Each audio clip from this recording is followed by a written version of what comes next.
Bismillahirrahmanirrahim. Assalamualaikum warahmatullahi wabarakatuh. Perkenalkan, nama saya Muhammad Sahrul, NIM A1N1200095. Di sini saya akan membahas peran dan fungsi keluarga dan orang tua. Sebelum kita masuk ke pembahasan peran dan fungsi keluarga dan orang tua, yang pertama kita bahas orang tua. Orang tua terdiri dari ayah, ibu, serta saudara adik dan kakak. Orang tua atau biasa disebut juga dengan keluarga atau yang identik dengan orang yang membimbing anak dalam lingkungan keluarga. Meskipun orang tua pada dasarnya dibagi menjadi 3, yaitu orang tua kandung, orang tua asuh, dan orang tua tiri. Tugas dan peran orang tua keluarga. Tugas dan peran orang tua keluarga atau unit pertama dan institusi pertama di dalam masyarakat, di mana hubungan-hubungan yang terdapat di dalamnya sebagian besar sifatnya hubungan langsung. Disitulah perkembangan individu dan disitulah terbentuknya tahap-tahap awal perkembangan dan mulai interaksi dengannya. Ia memperoleh pengetahuan, keterampilan, minat, dan sikap dalam hidup. Fungsi orang tua terhadap anak berkebutuhan khusus sebagai berikut. Yang pertama yaitu sebagai pendamping utama atau ASIDS, yaitu sebagai pendamping utama yang membantu tercapainya tujuan pelayanan, penanganan, dan pendidikan anak. Yang kedua yaitu sebagai advokat atau advocates, yang mengerti mengusahakan dan menjaga hak anak dalam kesempatan mendapat layanan dan pendidikan sesuai dengan karakteristik khususnya. 3. Sebagai sumber atau resources, menjadi sumber data yang lengkap dan benar mengenai diri dalam usaha intervensi perilaku anak. 3. Sebagai guru atau teacher, berperan menjadi pendidik bagian dalam kehidupan sehari-hari di luar jam sekolah. Anak dengan kebutuhan khusus memerlukan penanganan khusus sehubungan dengan gangguan perkembangan dan kelainan yang dialami anak. Mereka yang digolongkan pada anak berkebutuhan khusus dapat dikelompokkan berdasarkan gangguan atau kelainan aspek fisik atau motorik, misalnya cerebral palsy, polio, dan lain-lain. 2. Kognitif, mental retardasi anak unggul atau berbakat. 3. Bahasa dan bicara. 4. Pendengaran. 5. Penglihatan. Dan yang keenam yaitu sosial emosi. Jenis-jenis anak berkebutuhan khusus atau ABK.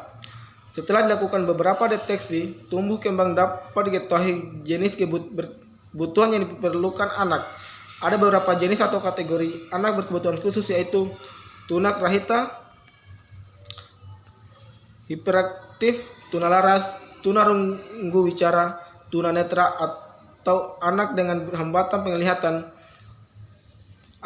autisme atau anak dengan gangguan perkembangan syaraf yang kompleks dan ditandai kesulitan berinteraksi sosial, komunikasi, perilaku terbatas dan berulang-ulang.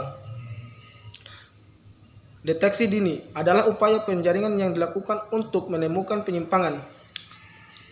Selanjutnya yaitu kelainan tumbuh kembang secara dini yang mengenal faktor-faktor resiko terjadinya kelainan tumbuh kembang tersebut. Dengan ditemukan secara dini penyimpangan tumbuh kembang, maka akan lebih mudah dilakukan intervensi secara tepat oleh tenaga kesehatan dengan melibatkan orang tua. Keterlambatan mengetahui adanya penyimpangan akan mempengaruhi tumbuh kembang anak dan lebih sulit melakukan intervensi yang tepat. Posyandu sebagai bentuk partisipasi masyarakat yang dibina oleh puskesmas merupakan tataran pelaksanaan program pemantauan kesehatan yang paling dasar. Intervensi dini. Pentingnya intervensi dini ini yang dilakukan orang tua terhadap anak yang berkebutuhan khusus harus dilakukan sedini mungkin. Seperti pada anak usia balita, ia menambahkan arti intervensi dini secara ringkas, yaitu penanganan maupun pelayanan secepatnya dengan memperhatikan berbagai gangguan dalam perkembangan terutama fisik dan indera. Intervensi dini terhadap anak difabel sangat penting untuk mengembangkan potensi atau kemampuan. Selain itu juga memonitor perkembangan kemampuan anak berkebutuhan khusus perlu digali dan agar potensinya bisa dilihat dengan bagaimana baiknya berkembang sesuai yang dimiliki oleh anak berkebutuhan khusus. Jika intervensi dini tidak dilakukan atau melakukan penundaan terhadap anak difabel, itu dapat memperlambat potensi yang dimilikinya dan juga mempengaruhi perkembangan anak difabel, sulit ditangani jika umur dewasa. Indra juga menjelaskan bahwa cara intervensi dini yang tepat yaitu harus cepat mendeteksi pada anak berumur 0 sampai 5 tahun. Pada fase tersebut harus memperoleh beberapa fakta dan menganalisis difabilitas